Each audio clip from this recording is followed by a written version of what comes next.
On va terminer la matinée avec une présentation du dernier outil qui vous a été produit, c'est l'Observatoire. En deux temps, je vous invite Anne et Isabelle à venir ici. Une présentation des résultats qu'on a obtenus sur sur le premier Observatoire et une présentation du nouvel outil qui va vous être mis à disposition puisque la campagne 2024 sur l'exercice 2023 va s'ouvrir et il s'agit qu'on n'obtienne pas les mêmes résultats parfois surprenants par une lecture partagée de ces éléments. Du coup, la note de service, l'enquête 2024, elle sera ouverte sur le mois d'avril. Il y aura à compléter les données pour 2023 dans leur intégralité, mais on va vous intégrer dans la plateforme qu'on va vous présenter les données 2021 et 2022 en mode brouillon pour que vous puissiez les vérifier et les corriger le cas échéant. Parce qu'on a des résultats, vous allez le voir, qui sont très satisfaisants sur l'Observatoire, mais on a aussi des données qui sont relativement aberrantes. Je vais vous montrer un exemple très marquant. On parlait des discussions sur le temps de travail dans l'accord collectif. On a des régions où officiellement les formateurs font 2400 heures de face-à-face à l'année. Voilà, donc on peut s'interroger sur la qualité des données qui ont été saisies. Voilà.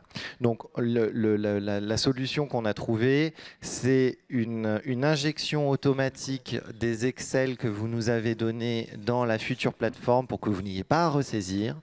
On vous les met en mode brouillon et vous aurez juste à revalider ou à recontrôler. Oui, vous aurez juste à revalider ou à recontrôler en fonction des éléments. Du coup, avant de passer la main à nos intervenants que je présenterai rapidement, les résultats, les quelques résultats sur l'exercice 2022 de l'Observatoire qui sont en fait la base de nos discussions avec les organisations syndicales. Monsieur Morer l'a rappelé, on avait besoin de données objectivées, on les a grâce à cette enquête et on vous en remercie. Les données sur les filières... Juste, pardon, je sais qu'on n'a pas beaucoup de temps, mais c'est important pour moi de le dire. En juillet dernier, on avait 92 ou 91%, je ne sais plus, de taux de retour. C'est franchement remarquable. Et donc vraiment, merci à chacune et à chacun d'avoir joué le jeu. Non, mais je sais tout le travail qu'il y a derrière. Et au-delà du fait que ça nous a donné plein d'informations, Mathieu va en pointer certaines qui sont très intéressantes et qui sont objectives. Je pense notamment au fait que ça nous a permis de démontrer qu'en moyenne, les formateurs, ils sont payés à un niveau de rémunération quasiment égal à celui des ACEN, ce qui n'est objectivement pas délirant. Et on l'a démontré. Donc vraiment merci pour ce travail-là.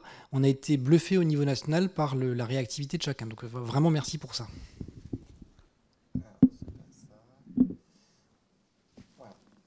Donc, quelques données intéressantes qu'on partage. Certains sont déjà informés, mais autant qu'on le rappelle dans ce séminaire à l'intention des directeurs de CFA, CFPPA. Officiellement, au 31 décembre 2021, vous avez déclaré avoir un peu plus de 6500 agents dans vos établissements. Voilà. Donc, les travaux qu'on mène aujourd'hui sur les conditions de travail, ça concerne quand même presque 7000 personnes. Au regard de la dynamique de croissance des effectifs, on peut imaginer que le résultat au 31-12-2022, vous allez remplir, ce sera 7000 agents. Donc, ce n'est pas anodin, c'est quand même... vous êtes de gros employeurs au sein de la France. Et donc, en moyenne, on a une trentaine d'agents par structure. Voilà. Donc, ce sont des travaux qui sont importants.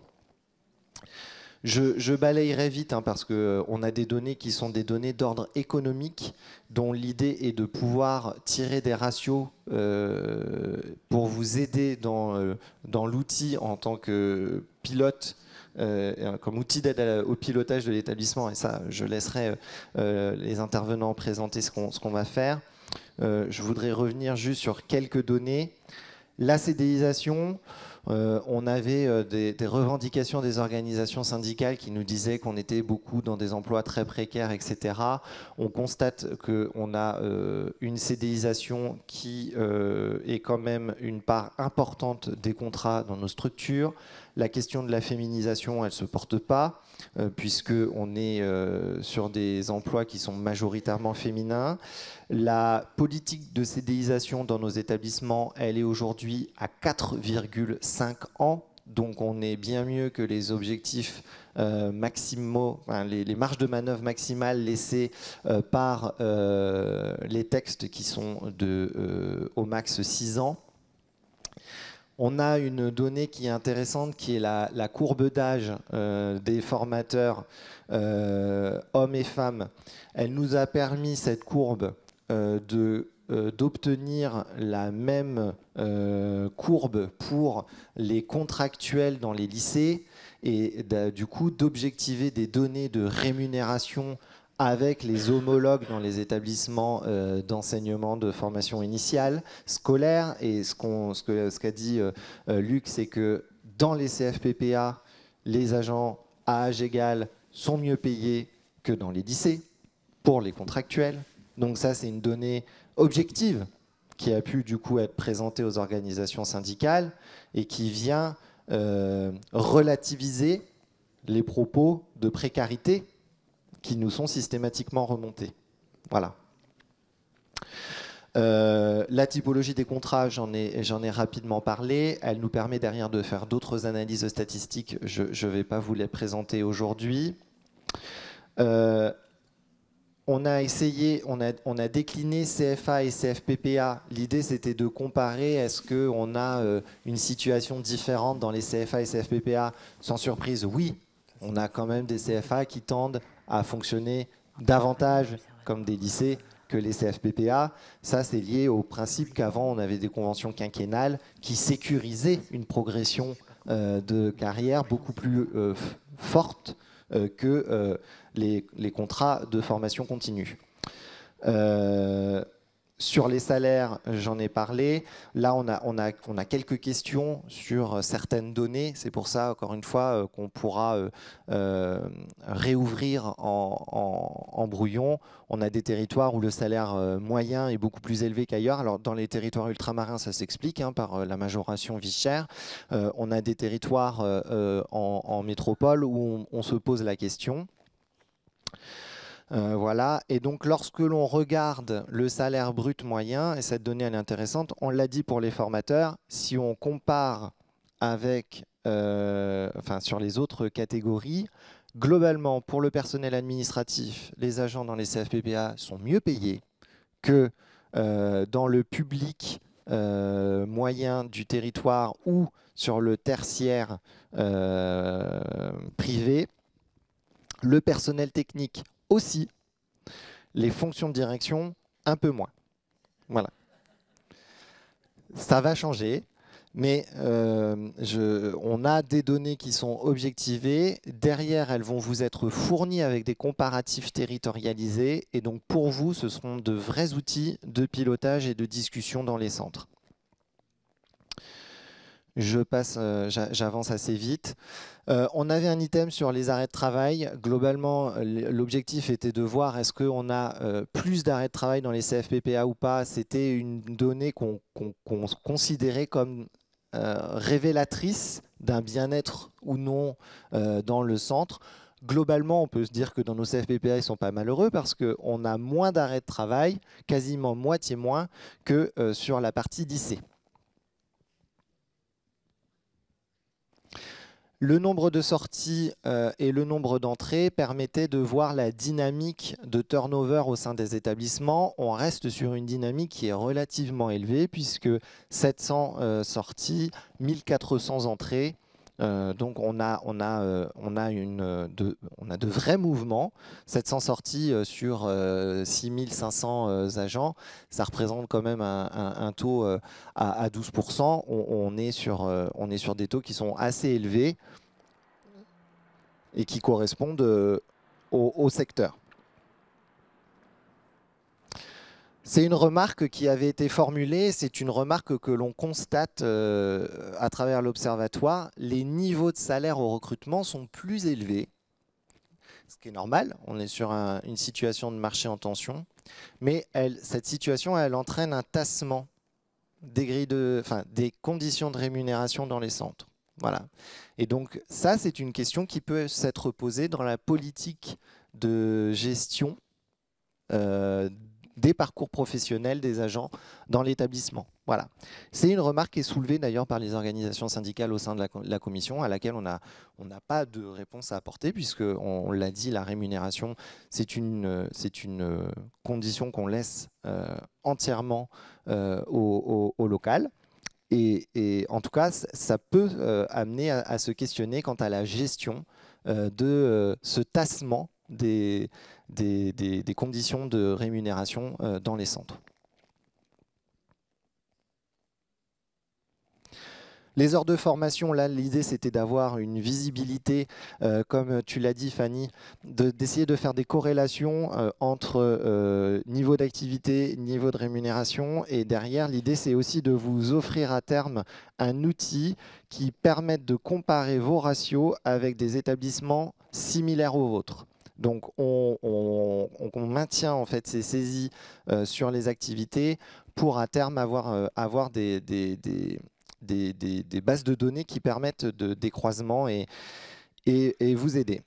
C'est là où on a des données qui sont particulièrement surprenantes. Voilà, la région Bourgogne, par exemple, est une région dans laquelle les formateurs ont un taux d'activité qui est très compétitif. La région Normandie également, hein, 2530 heures de face à face à l'année. On aime la performance des agents en région Normandie. Donc c'est pour ces éléments-là, en fait, lorsqu'on regarde au plus près, on a dans les fichiers 1 ou 2 établissements qui ont vraisemblablement une faute de frappe. Et donc, on va vous laisser ressaisir les données pour qu'on puisse derrière réexploiter à nouveau et avoir des choses qui sont plus stabilisées et plus fiables. La variation du fonds de roulement, l'idée c'est de croiser la situation économique avec la situation sociale.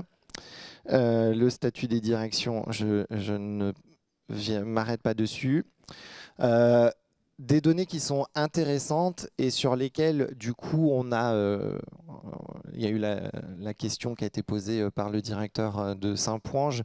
On a à se questionner sur le niveau de qualification de nos agents. Parce que on constate que sur le pôle formateur, on a 2/3 de nos agents aujourd'hui qui ont un niveau infra-licence. Voilà. Et donc, comment? C'est un vrai sujet parce que si on doit en fait respecter, ce qui devrait être le cas, les ratios et les niveaux de qualification pour les habilitations et puis pour l'accompagnement des publics qu'on a, aujourd'hui on ne peut pas collectivement se satisfaire de cette situation et on a une vraie réflexion à conduire sur la hausse de qualification et de professionnalisation des agents qui travaillent dans nos établissements. Donc ça, c'est un premier fait qu'on imagine être fiable. La deuxième donnée qu'on imagine aussi être fiable et qui ne peut que nous insatisfaire collectivement, c'est qu'on a moins de 2 jours de formation par agent dans nos centres par an. Et donc, l'accompagnement à la professionnalisation est légitimement insuffisant.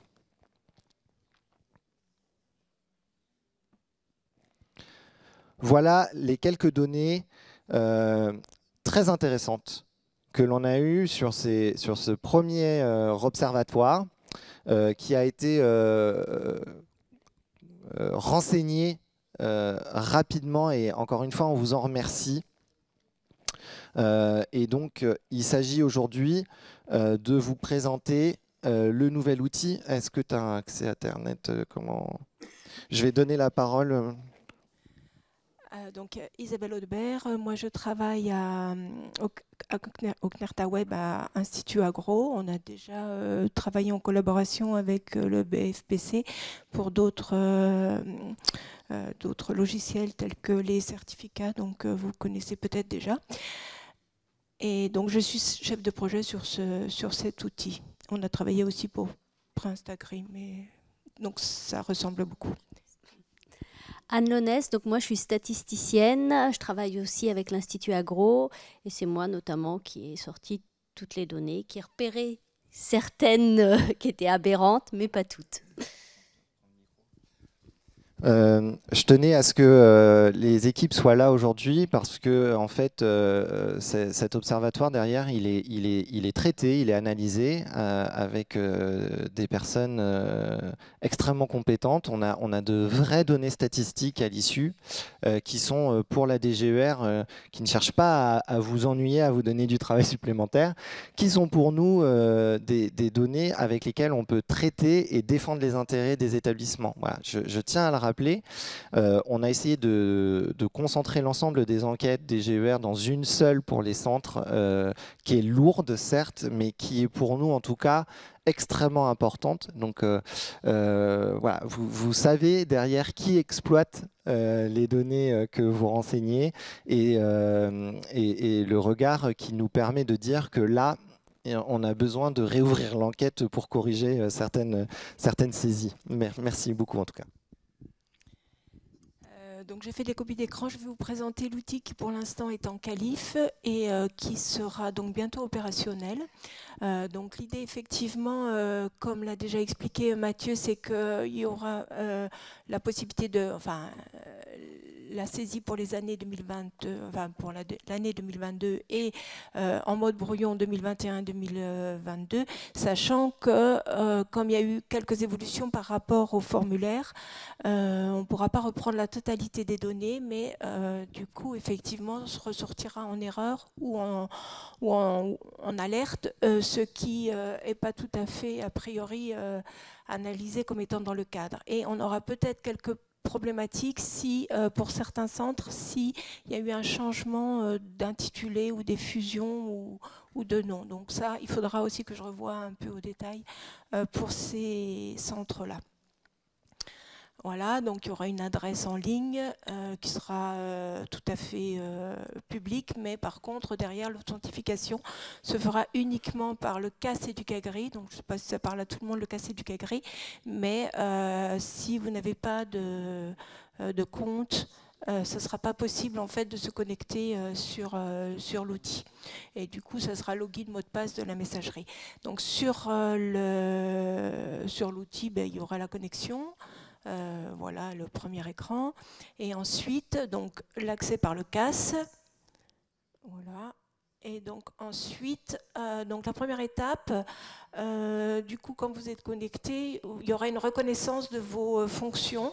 Donc soit, alors oui, je suis dijonnaise, donc j'ai choisi Dijon.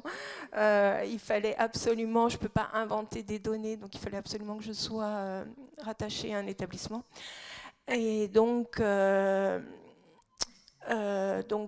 première étape, ce sera que le directeur de l'EPL puisse se connecter pour lui affecter les agents.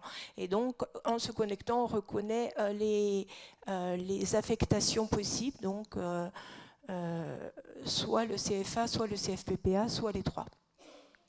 Voilà, donc la première étape, l'habilitation pour affecter les agents. Donc, on va récupérer dans une base de données tous les agents qui seront référencés pour l'EPL. C'est donc le niveau le plus haut. Alors, je dis EPL, c'est peut-être pas le terme exact, mais je pense que vous me comprenez. Donc, on pourra faire des recherches sur le nom, le prénom ou le secteur de poste. On affinera un petit peu la liste parce que là, finalement, je me rends compte qu'il y a des tas de références qui ne sont pas du tout intéressantes. On mettra principalement sur les fonctions administratives et puis de direction. Donc ici, on retrouve la liste et puis on a dans l'outil la possibilité de donner les droits, soit pour le centre, enfin l'un ou l'autre centre, ou les deux. Et ce n'est pas forcément des gens qui sont rattachés uniquement au CFA ou au CFPPA. Voilà. Et donc vous avez toute une petite logique de présentation qui sera assez intuitive. Voilà, donc en fait, dans l'interface, on autorise pour l'un ou pour l'autre l'agent habilité à faire la saisie.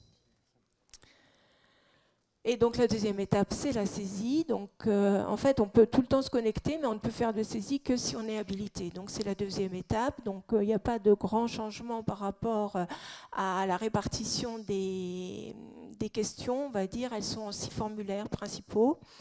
Et il y a le 7e pour la contextualisation. Il y a très peu d'évolution, mais il y en a un petit peu quand même. C'est pour ça qu'on ne peut pas reprendre la totalité des questions.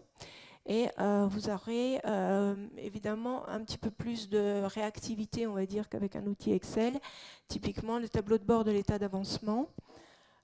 Donc, quand on se connecte pour l'année 2023, vous aurez un tableau comme ça qui vous présente, donc il est vierge, donc il n'y a pas de données saisies et tout est à 0. Et ensuite, au fur et à mesure de l'avancement des données, vous avez plus d'éléments. Donc ici, on est toujours sur notre point de départ. Donc on a par formulaire, on a des sous-domaines qui sont identifiés avec un nombre de questions. Donc ici, vous avez à chaque fois le nombre de questions par formulaire. Voilà, donc ici, c'est une des premières questions sur lesquelles on fait une petite évolution. Avant, on demandait simplement l'effectif total du centre et les agents en PNA. Donc, je ne sais pas si je parle pour tout le monde, le PNA, c'est les gagés. Voilà, donc on utilise les termes les plus génériques et réglementaires possibles, mais s'il y a des questions, il ne faudra pas hésiter. Et on en déduisait les ACB, mais comme toute l'enquête repose sur les ACB, ça nous a semblé préférable de demander le nombre d'ACB qui soit vraiment rentré dans l'outil. Et donc, on a mis en place toute une petite, des règles de couleur. Sur fond bleu, c'est des règles qui s'adaptent à plusieurs questions. Sur fond gris, c'est les fameux champs calculés. Donc, typiquement, ici, on calcule le nombre d'ACB en CDI et après, on calcule le nombre d'ACB en CDD. Et c'est ce qui nous amène quelquefois, donc ici, un autre exemple, c'est que pour la CDIsation, avant, il n'y avait qu'un seul champ, et on a vu que dans les réponses, quelquefois, il y a des gens qui répondaient en moyenne ou entre temps et temps, donc on a créé 2 champs pour une durée minimum et maximum. Et quand il y a un petit picto qui s'adresse qu'à une seule question, donc il suffit de cliquer dessus pour avoir l'information. Donc là, j'ai pris l'exemple avec les vacataires. Et du coup, si on revient à notre tableau des effectifs ACB en CDI et en CDD, en fait, on fait un lien entre la valeur qui a été déclarée précédemment sur le nombre total d'ACB, et on doit retomber sur nos pieds, je dirais, entre les ACB CDI et les ACB CDD. Donc ici, il y a une valeur qui n'est pas bonne. Et bon, alors actuellement, le code en rouge, il n'est pas très explicite, parce qu'on est en phase de développement. Mais donc vous retrouverez à chaque fois les valeurs. Donc là, si on détaille un petit peu, on a la valeur 104 qui doit être égale à 62 plus 5 plus 27 plus 13 pour en fait les ACB CDI ou les ACB CDD doit être égal aux 104 qui ont été déclarés initialement. L'idée, c'est que dans le formulaire qui est automatisé aujourd'hui, on a des étapes d'autocontrôle et que on limite les incohérences de données par ces étapes d'autocontrôle qui sont des étapes bloquantes. Voilà, donc là vous avez un exemple type qui est appliqué sur le nombre d'ACB. Vous ne pouvez pas d'un côté nous dire on a 104 ACB et lorsqu'on décline les CDI et les CDD, on en obtient 98. Voilà.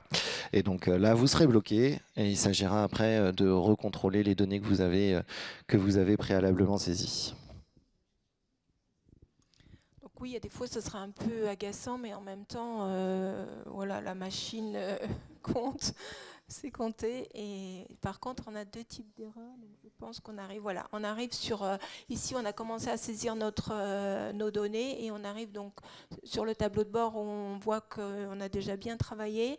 Et on a ce qui ressort donc en rouge, ce sont les petits pictos avec la croix. Donc ici, on a deux erreurs pour l'activité pédagogique formulaire 4 parce qu'on voit qu'on a renseigné que 13 valeurs sur 15. Toutes les valeurs sont obligatoires. Donc on a deux erreurs parce qu'il y a deux champs qui ne sont pas renseignés tout simplement. Et puis dans Finances et budget, formulaire 5, on a ce qu'on appelle, enfin moi j'appelle ça un warning, donc c'est un avertissement, ce petit triangle orange qui dit qu'il y a une valeur qui paraît être un petit peu excessive. Alors dans l'exécution budgétaire, je crois que j'avais pris comme exemple le taux d'amortissement qui peut être à plus de 100%. Donc on a quand même fixé une limite, mais il peut être au-delà et les warnings, les avertissements ne sont pas bloquants, c'est simplement une petite alerte pour dire oui c'est normal ou non ça l'est pas. En fait c'est un repère aussi pour vous par rapport à des valeurs moyennes que j'ai récupérées dans les saisies des années 2021 et 2022. Est-ce que tu voulais ajouter ? Oui, les warnings, c'est aussi pour les valeurs aberrantes, parce que tout à l'heure, vous avez vu les nombres d'heures qui paraissent parfois très, très élevés. Donc là, les warnings, ça vous permettra de voir s'il y a, ou même dans les chiffres d'affaires, si vous avez oublié la virgule à un endroit, vous vous en rendrez compte. Mais ça ne vous gênera pas, effectivement, après. Si c'est juste, ça passera. Voilà, typiquement en termes d'erreurs dont on sait que c'est pas bon, si vous avez mis plus de 52, enfin s'il y a plus de 52 semaines de travail, d'ouverture du centre dans l'année, on sait que ça peut pas être possible, quoi. Voilà. Donc ça c'est pas un warning, c'est une erreur bloquante. Et du coup, donc ça c'est la partie un peu contraignante dont on saisit, et puis derrière il y a la partie, on va dire un petit peu plus, qui permet de valoriser ces informations, c'est la partie statistique, donc qui sera basée sur une vingtaine de graphiques qui sont donc établis à partir de ce qui existe déjà, et puis aussi peut-être avec l'expertise de Anne Lounès. Donc ces graphiques, ça vous permettra d'avoir les informations donc soit au niveau local, soit au niveau national. Pour le niveau régional, c'est un petit peu plus compliqué. Alors ça, je te laisserai. Alors, pour le niveau régional, tout à l'heure, Mathieu a défilé un document où il y a des lignes en rouge. Pourquoi ? Tout simplement parce qu'il y a des données statistiques qui concernent moins de 3 centres. Et donc là, on tombe sous le secret statistique, notamment les données sur les rémunérations. On n'a pas le droit, normalement, de les communiquer. Donc, c'est pour ça que le niveau régional... à partir du moment où on a 3 centres, on ne peut pas faire figurer la donnée.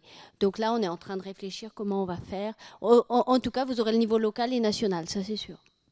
Est-ce que ça, c'est publication ?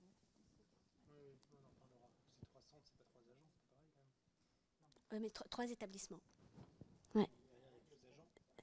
Ouais, mais la règle statistique, c'est 3 centres. Donc ici, c'est des simulations, c'est pour montrer qu'en fait, on pourrait grouper. Bon, alors l'exemple est peut-être pas très bon parce qu'on voit la moyenne régionale normalement, mais en fait, il y aura possibilité de comparer local et national, et puis d'ajouter les années au fur et à mesure qu'elles sont renseignées. Vous pourrez comparer. Donc ici, on a fait 2 types de graphiques, mais il y aura le tableau avec les chiffres également, comme vous avez vu dans le document précédent. Et puis ici, c'est la représentation par exemple des pyramides des âges. Voilà, et du coup le dernier point que je voulais voir avec vous, c'était pour le calendrier prévisionnel. Donc il est prévu que l'ouverture de la campagne se fasse mi-avril. Voilà, moi j'aimerais bien qu'on puisse tester avec un petit groupe quand même l'outil. Je pense que ça c'est toujours préférable parce que on a essayé de se mettre à votre place, mais on ne l'est pas pour autant. Et ça permettra peut-être de corriger des erreurs ou d'améliorer un petit peu, ou peut-être de voir, même dans les commentaires ou les formulations des questions, sans tout remettre en cause, puisqu'on est quand même déjà le 20 mars. Mais voilà. Donc de mi-avril à mi-mai, puisque mi-mai, donc ce serait la partie, donc on a parlé de la partie brouillon, qui est la saisie, et derrière il y a la partie validation, qui est donc faite par directeur ou directrice des centres, et qui peut aussi rajouter un commentaire dans le formulaire 7 pour la contextualisation. Je sais que l'année dernière, c'était assez rempli, c'est toujours intéressant d'avoir ce retour-là. Voilà. Par contre, à partir de ce moment-là, il n'y a plus de modifications possibles, sauf cas particulier si besoin. Donc là, c'est sur décision du BFPC pour s'il y a des valeurs qui paraissent surprenantes. Voilà. Une fois clôture faite, du coup, il y aura exploitation des données par Anne ici présente et on réouvrira les droits si jamais on a des données qui sont manifestement aberrantes à nouveau. J'ai une question, Nous, BAFPC, on va... Excusez-moi, j'ai une question Oui. depuis tout à l'heure. Je voulais juste vous demander, on a vu en réunion de la commission régionale, justement toujours sur l'étude du cadre de l'emploi des ACB, qu'à la lecture de 14 remontées, on avait vraiment des incompréhensions sur les attentes de la saisie. Est-ce que là, quand j'ai vu tout à l'heure les roues de programme, enfin bon, est-ce qu'on est sûr qu'on aura pour chacun des items à la saisie une parfaite compréhension de l'attente? Parce que depuis tout à l'heure, j'entends parler, mais vous le faites très agréablement, je ne le sens pas comme une critique envers nos personnels, d'erreurs, d'incohérences, etc. Moi, je peux vous dire d'où elles viennent. C'est qu'on s'était rendu compte à 14 que nous avions de vrais soucis de compréhension. Tout à fait. Un item tout simple, que moi, j'imaginais même pas, le mot cohorte. Le mot cohorte. Combien cohorte 2000 Eh bien, peut-être pour des évidences, nous sommes retrouvés parfois à réfléchir a posteriori, malheureusement, à la lecture d'un premier travail qui nous avait été présenté par notre DRAF. Et là, vraiment, je crois que j'insiste énormément sur le fait qu'il faut qu'il y ait oui, comme tu dis, vademecum, enfin En tout cas, il faut que chaque attente de saisie soit extrêmement précisée. Alors, vous avez raison de dire qu'il n'y a aucune critique dans mes propos. Il n'y a aucune critique dans mes propos. On a bien conscience qu'une partie des incohérences qui ont été constatées est liée à une incompréhension de la donnée à saisir. Et c'est la raison pour laquelle on l'a présenté peut-être beaucoup trop rapidement. Pour chaque item qui posait problème statistiquement parce que les données ne correspondaient pas d'un centre à l'autre, on a mis des petits i d'information sur lequel, si vous passez la souris, vous avez ce qui est attendu en termes de définition.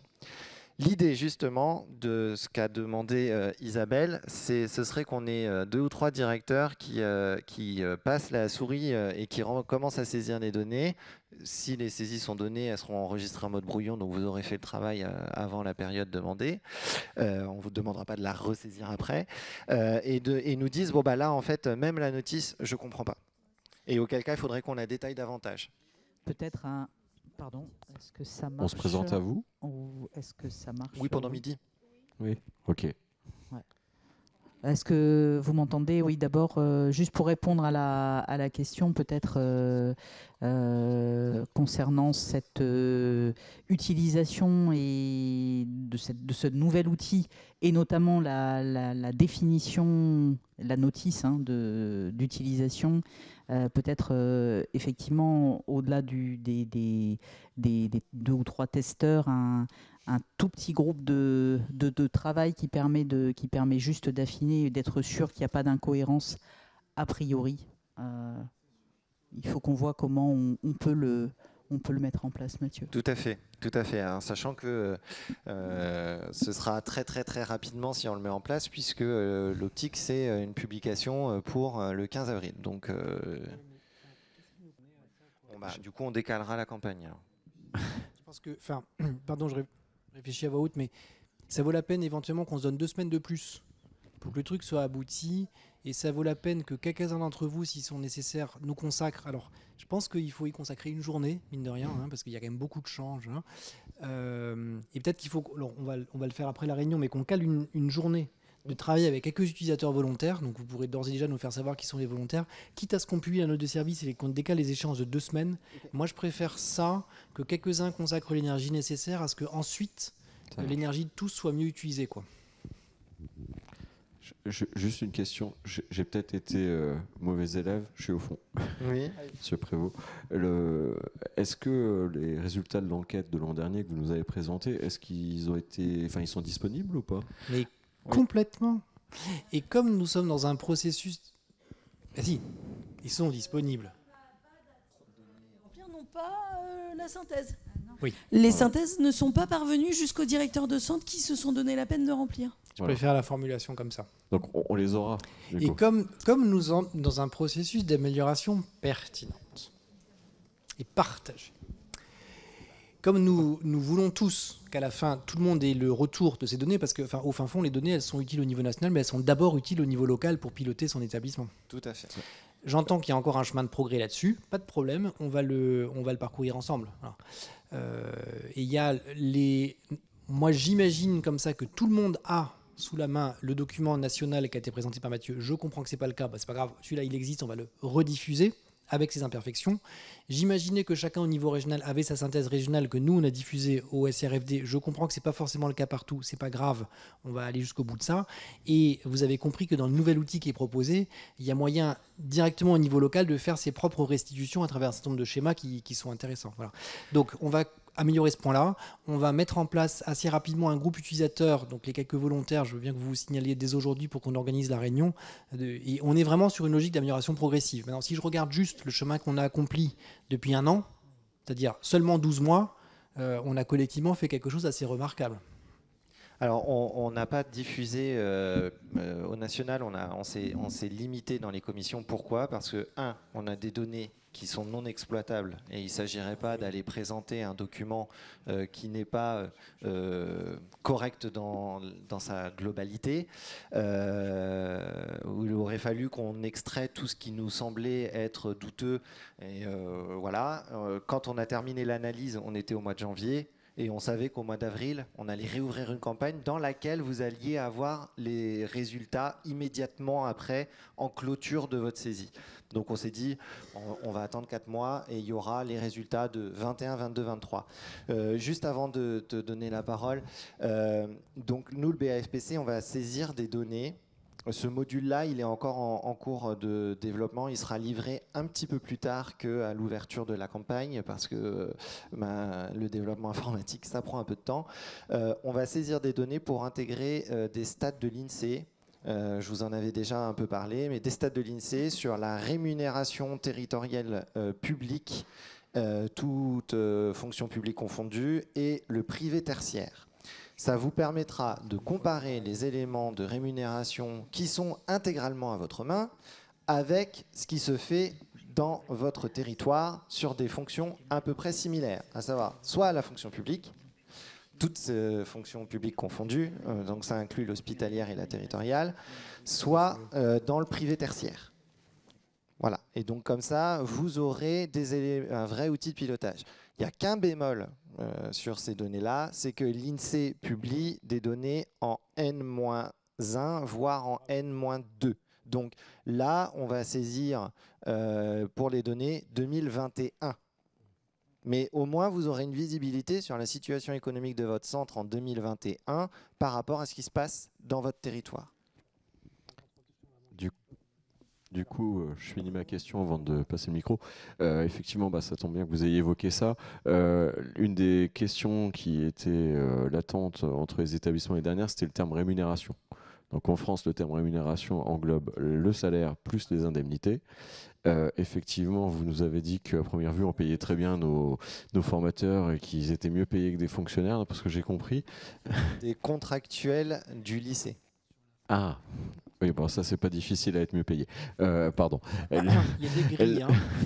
Et donc, juste, est-ce qu'il n'est pas intéressant pour vous et même pour nous d'avoir justement une déclinaison salaire et une rémunération pour voir un peu les différences de traitement qui peuvent exister. Ça, c'est la première question.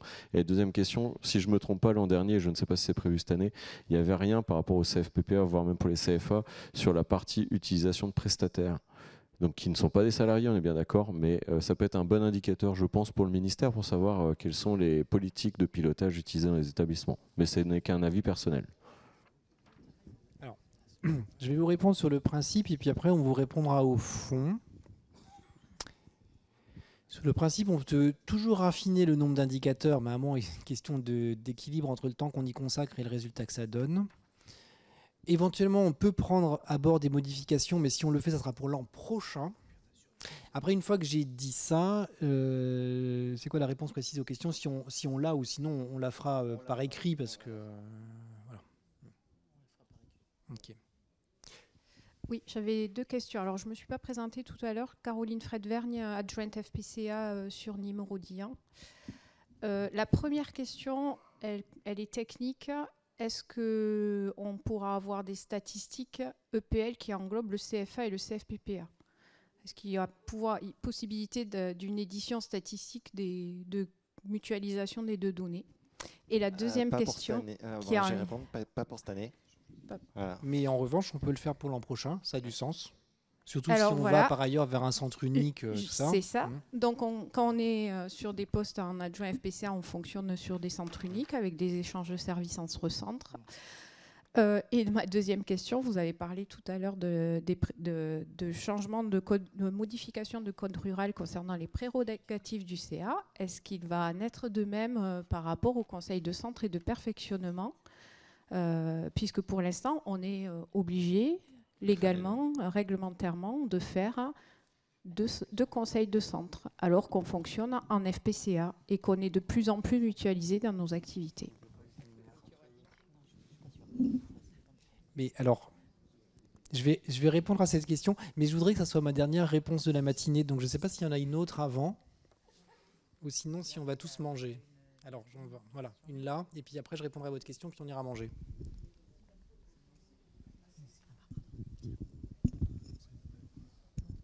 Alors, c'est pas tout à fait une question, mais puisqu'on est sur le sujet, je pense vraiment que dans les infographies qui sont faites régulièrement de publications sur l'enseignement agricole public, utiliser toutes ces données pour mettre en valeur le travail de la FPCA et envoyer des signes, au-delà des signes qui peuvent être envoyés à nous là aujourd'hui, mais aussi au personnel, et puis de donner l'image de ce que ça peut aussi représenter au niveau national. C'était plus puisqu'on était dans le sujet. Après, j'ai cru comprendre que quand quelqu'un était mieux rémunéré, il travaillait mieux, mais c'était comme ça. Jusqu'à un certain point, après, il ne faut plus rien. Non, pardon. C'est bien notre intention, in fine, d'être capable de plier les choses. Ça pourra être y compris dans des flash infos ou des choses comme ça. Simplement, on avait besoin, vous l'avez compris, la première année, c'était très expérimental. Et honnêtement, pour une première année d'expérience, je trouve qu'on a un résultat vraiment remarquable. Il n'est pas excellent, mais il est quand même remarquable. Il fallait qu'on qualifie encore un peu la donnée avant de pouvoir se lancer dans un exercice de diffusion. Voilà. Maintenant, du coup, je réponds à votre question. Vous n'étiez pas au séminaire des 29 et 30 janvier. Si vous y étiez ? D'accord. Parce que du coup, lors de ce séminaire, il y avait eu une espèce de plébiscite en réponse à une demande du directeur général qui était de dire que, en gros, moi j'avais compris, tout le monde dans la salle était d'accord sur le fait que soit porté à un moment un amendement au niveau législatif qui permette d'aller vers le centre unique. Voilà. On est toujours sur cette intention. Voilà. Après, chacun étant responsable quelque part d'être inclus dans ce plébiscite collectif, va se poser assez rapidement, puisque le débat parlementaire va commencer fin avril sur ce fameux projet de loi. La question de savoir si un amendement est introduit en ce sens, et lorsque l'amendement sera introduit en ce sens, que tout le monde le porte bien. Donc j'imagine que vous avez commencé vos petits échanges avec vos parlementaires préférés pour que tout se passe bien sur le sujet. Voilà. Mais donc l'intention, elle est bien là et on devrait pouvoir l'affermir dans les prochains mois. Voilà. Pour 36 000 raisons qui sont évidentes, et ça résoudra notamment la question du centre. Aujourd'hui, on est obligé d'avoir les 2 instances, c'est comme ça, c'est la réglementation en application de la loi. Demain, ça peut évoluer. Et je rappelle évidemment, pour que ce soit clair pour tout le monde, que c'est une possibilité qui sera ouverte pour les EPL et FPA qui le souhaitent d'avoir un centre unique, et en aucun cas une obligation de le faire pour tout le monde.